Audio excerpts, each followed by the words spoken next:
Oi, eu sou Caio Pimenta e sejam bem-vindos a mais um episódio da websérie Fenômenos dos Cinemas de Manaus. Aqui em 10 episódios a gente fala sobre importantes produções que levaram milhares de pessoas para as salas daqui da cidade. E o episódio de hoje é sobre os Trapalhões. Didi, Dedé, Mussum e Zacarias levaram milhares de pessoas para os cinemas durante os anos 70 e especialmente os anos 80. E para falar sobre o impacto dos Trapalhões na cultura popular brasileira a partir da folk comunicação, uma teoria exclusivamente brasileira, eu recebo o Gleilson Medins. Ele é formado pela Universidade Federal do Amazonas, mestre em Sociedade e Cultura também pela UFAM e tem doutorado em Comunicação pela Universidade Federal do Rio Grande do Sul.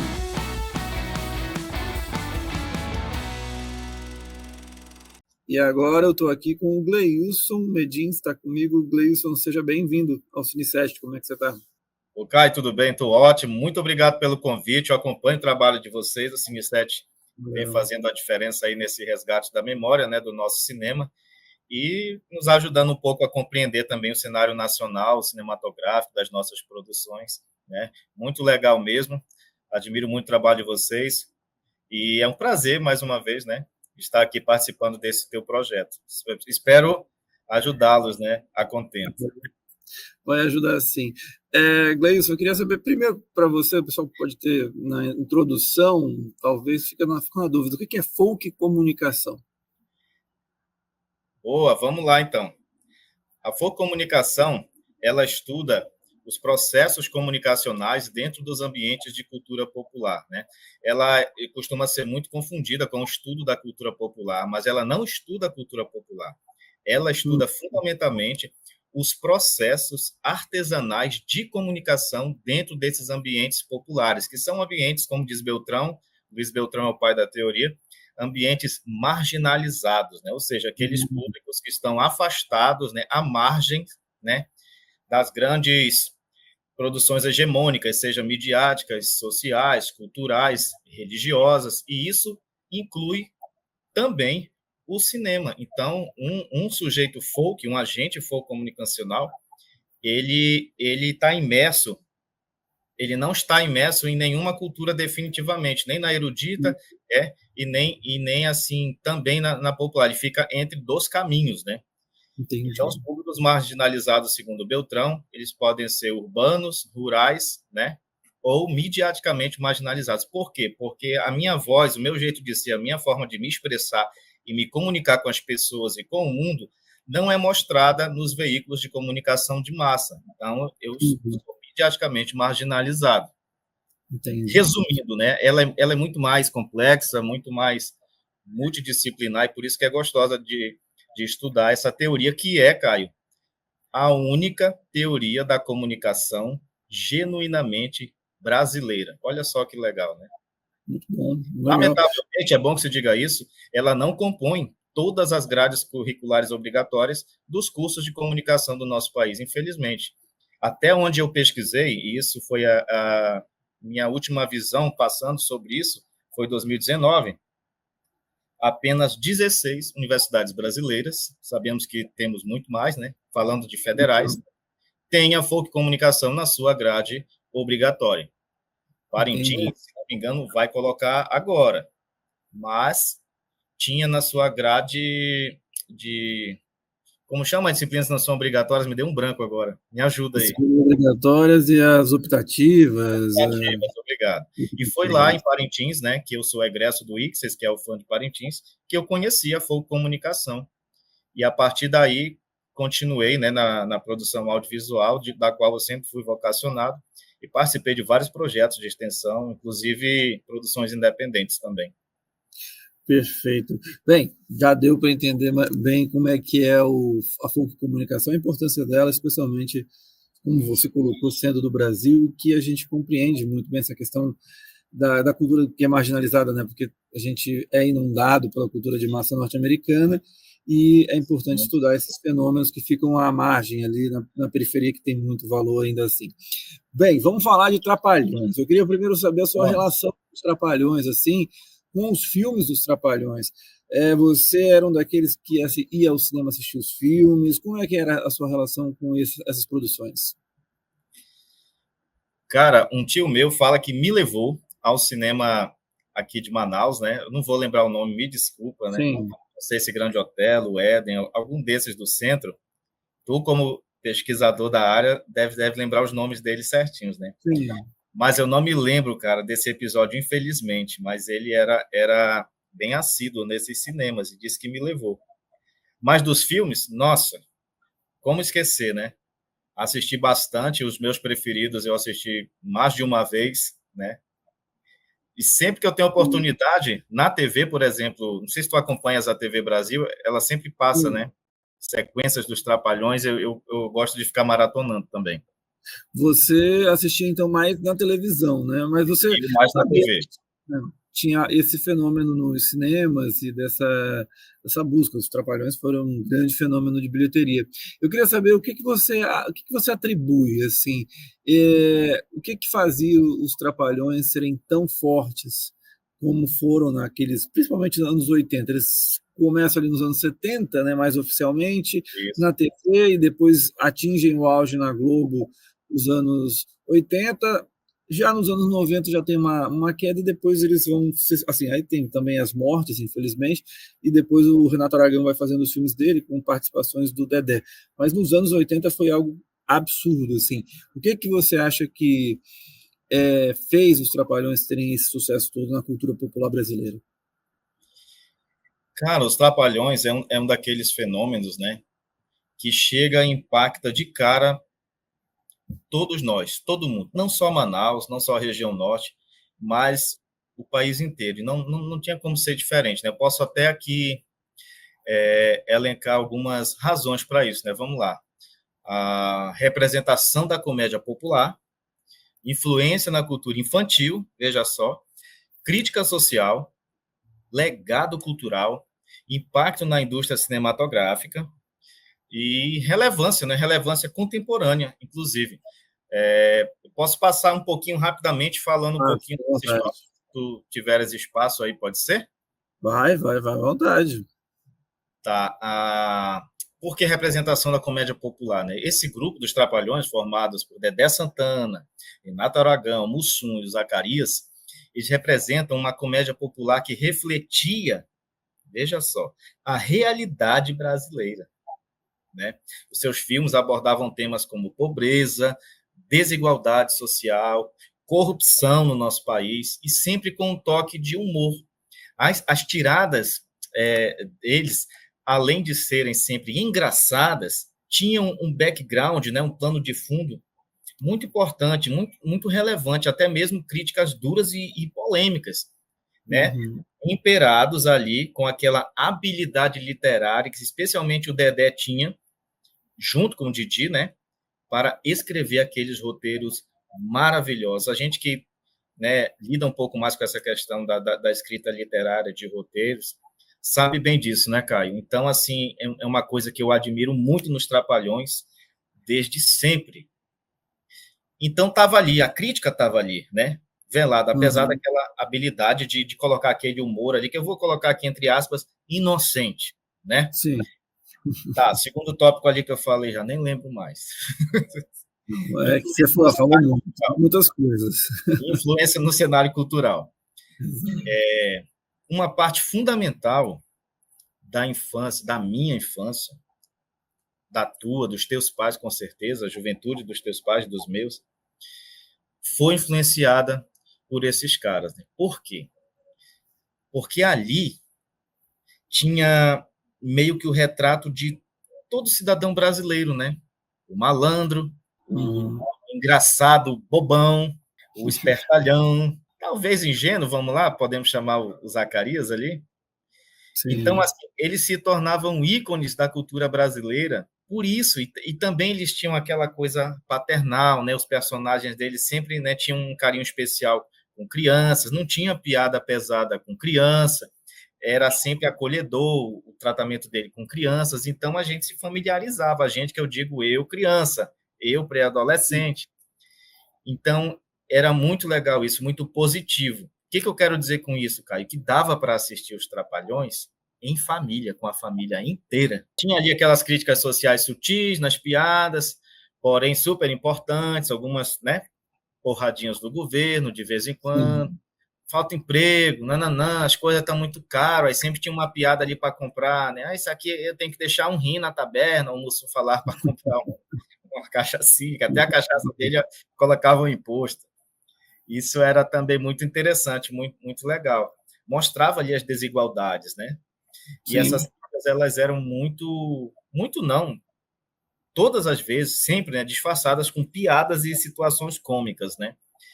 E por isso rendia, porque a sociedade da época, no meu entendimento, tá, gente? Caio, Não, fique à não era vontade. tão intelectualizada quanto a de hoje. E nem tão influenciada por uma enxurrada de informações de diversas mídias, TICs aí. Então, assim, a TV e o cinema tinha um poder muito forte, né, na agenda pública, né, em instigar nossos comportamentos, a nossa forma de pensar. Então, assim, a gente era muito influenciado pela TV, pelo cinema, por conta dessas coisas. E eles, sabendo o espaço que eles tinham, a dimensão que eles estavam conseguindo, eles aproveitavam desses espaços para, né, colocar essas críticas aí. Hoje, no meu entendimento, nem tem mais tanto espaço assim, né? Mas ainda bem que teve lá atrás e deu para informar, criticizar um pouco a população e divertir também, né? É que hoje está mais diverso, né? No sentido de hoje há muitas opções. Antigamente era a televisão, rádio e eventualmente e o cinema, claro. E o rádio Uhum. foi perdendo espaço ao tempo, né? E aí você coloca bem, né? Hoje em dia você tem é mais difuso. Hoje você trabalha, em vez de trabalhar com grandes escalas, grandes populações, você trabalha mais nichado, né? Mas assim, eu queria saber de você, Gleilson, sobre os estereótipos, né? Porque hoje em dia, por exemplo, os estereótipos dos trapalhões talvez não fossem mais tão aceitos assim como eram naquela época. Como é que você Certeza. observa essa evolução do público nesse sentido mais crítico, digamos, a certas piadas, a certos questionamentos? Isso. Então, mais uma vez, o cinema, a TV, elas refletem a sociedade do seu tempo, certo? Sim. E desde Jürgen Habermas a Edgar Morin, a gente vê que tudo está interligado. O divergente e o convergente, eles se comunicam, eles se encontram em algum momento nessa vida, em todas as esferas de experiência humana. E o que é esse elo? É uma coisa que a gente chama de comunicação, né? Então, assim, toda a produção, desde os anos 70 e 90, ela era voltada à sociedade daquele tempo. Então, coisas que comunicavam naquele tempo, né, com feedback de ir e voltar e todos compreenderem a mesma mensagem e seguir daí adiante com essa produção de conhecimento nova, que é a comunicação em si, funcionava. Coisa que na segunda metade da década de 90 e pegando os anos 2000 já não funciona tanto, porque Uhum. é outra sociedade, são outras pessoas com outras mentalidades, né? Então, não se aplica. A gente pode discutir, ainda que relativamente, se isso é bom ou ruim, né? Uhum. Isso é outra discussão. Mas que o cinema, sobretudo, caminha dessa forma, dialogando com a realidade do momento, não tem o que fazer, porque eu acho que isso vai andar assim para sempre. Não tem como retroceder, né? Não tem como a gente desligar o botão aqui, vamos voltar ao que era antes, sociedade planetária global do século XXI. Tu achas que isso vai acontecer? Não vai. Então, quando lá atrás, 70, 80, o Didi fazia uma piada com alguém gordinho ou magricelo demais, estava tudo bem, até porque a linguagem dele jamais foi ofensiva ou tão pesada. Mas, assim, ficava tudo bem, todos brincavam ali, porque naquela época, quem era gordo demais, gordinho, não se incomodava de ser chamado de gordo. E também naquela época, eu já vou para a parte jurídica, não era crime chamar alguém de gordo. Hoje em dia é crime, Caio, mesmo que você use um tom que não seja pejorativo, simplesmente é crime, chamou de gorda. É crime. Nossa opinião particular sobre isso é uma coisa. O que a questão jurídica e social nos encaminha a pensar no século XXI, no ano 2025, é outra. Tá? Que isso fique bem claro aqui. Então, eu compreendo que hoje não se aplica por essas questões, né, esse tipo de comunicação. Inclusive, temos agora, para jornalistas, né, cartilhas de comunicação não violenta. Não é verdade? Sim. Leison, então, para encerrar, gostaria só de saber assim, como é que você observa que os Trapalhões moldaram o humor nacional? O humor desse que, assim, a influência que eles tiveram, que você acredita que eles tiveram para as gerações seguintes, ainda que tenha tido essas adaptações, né, com o tempo que você acaba de citar, de uma sociedade que se transformou e não tem como mais voltar para trás, mas de que modo ainda você observa reflexos do humor dos Trapalhões, do que eles traziam para o que é feito hoje em dia? Caio, sendo bem sincero com você, nessa parte, eu fico assim abraçado com a nostalgia. Ó. Uhum. Eu não consigo ver esses indícios hoje. O que eu vejo são tentativas fracassadas, na maioria, né? Uhum. Os próprios Trapalhões. Tivemos recentemente tentativas de remake, né? Uhum, foi. Não é com atores da Globo e tudo. E não deu certo. Por que não deu certo, Caio? Inclusive, chamaram Dedé Santana para ser um dos roteiristas daquele novo formato a partir da segunda temporada, porque viram que estava fraco. Mas mesmo assim não vingou, porque ele tinha ali outros tantos diretores, já no século XX e XXI, né, que influenciavam bastante. Antes eles tinham total liberdade, ele e Didi para escrever e tudo mais. Mas esse estilo dos Trapalhões, embora tenha raízes ali, né, nas chanchadas, naquela coisa toda que também todo mundo importou, porque era o que tinha na época, como fazia cinema cômico, era assim nos Estados Unidos, na Europa, não sei o quê, então vamos importar. Assim como o roteiro lá, o modelo do Miss Incêndio, todo mundo ainda praticamente usa. Eu uso, é Sim. prático, não é? As ideias podem ser inovadoras, mas a estrutura literária do roteiro, Miss Incêndio, ainda funciona. E bem. Então, assim, mas por que então, já que era cada roteiro, cada filme, era mais uma repetição daquele formato X da época, por que que ainda assim era sucesso no estouro? Por causa deles, Caio. Por causa do Didi, por causa do Zacarias, por causa do Mussum. Essas cabeças geniais, na minha interpretação, não temos mais. Era o jeito deles. Eles conversavam da forma que a população também fazia, né?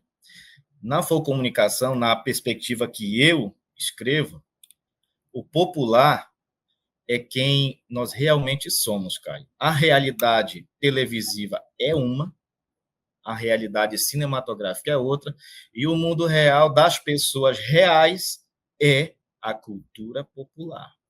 Quando você consegue levar isso para a agenda pública da grande mídia, dos meios de comunicação de massa, e aí a gente já chama de fenômeno folk midiático, é um gol de placa. Então, é certeza que vai bater em todos nós e vai dar certo, porque vai conversar comigo, né? Não interessa o tempo e a tecnologia que for, se você não se conectar com gente, com pessoas, não praticar a efetiva comunicação, tal qual o Jürgen Habermas fala, você não vai ter entendimento, serenidade, cumplicidade, né? Solidariedade, como fala Edgar Morin, e a coisa não anda. Agora, isso eu estou explorando a parte semântica dessas produções, né? A Uhum. produção de sentido e Sim. significados. Agora, comercialmente, Caio, será que ainda rende fazer aquele cenário cômico dos Trapalhões hoje? Eu te digo Uhum.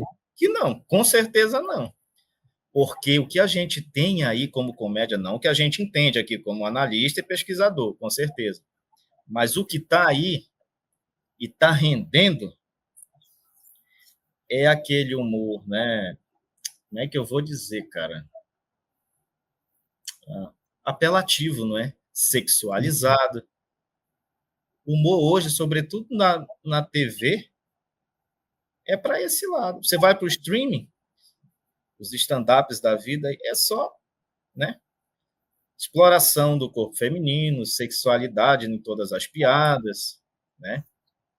Aqui ali um ou outro ainda exagera nessas coisas que hoje até se tornaram crimes, como a gente já falou, algumas expressões preconceituosas, que, né? Homofóbicas. Hoje temos as expressões gordofóbicas e por aí vai. Mas assim, eram eles. Funcionava, impactava porque eram eles. Né? Todos os filmes caíram na graça popular porque era o Brasil falando com o Brasil.